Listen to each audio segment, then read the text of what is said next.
Welcome to our free YouTube creator training library brought to you by the senior tuber community. Okay, so how to start right now? First thing you have to do is sign up for one, okay? You're going to learn whether it's the right one or not eventually, but at least sign up for something.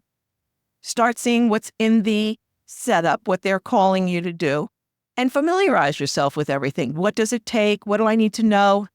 And if you're a merchant, many platforms help you set up your assets and your marketing, but definitely you want to make sure you have one that has the capability to do all that. And then the marketer, you want to track your results. If you're becoming a marketer, you want to make sure you have access to your dashboard and your links to be shared freely as you meet somebody who needs it right then and there. So I have a whole list, a spreadsheet of my affiliate partners. So the final thoughts, affiliate marketing is a powerful way to scale and reach a bigger audience, but it's got to be right for you.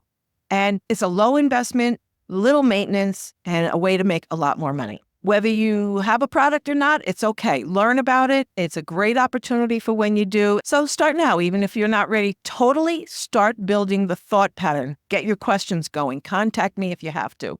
But start building your program on either side, the marketing or the merchant. Thank you for watching our free YouTube creator training library brought to you by the senior tuber community.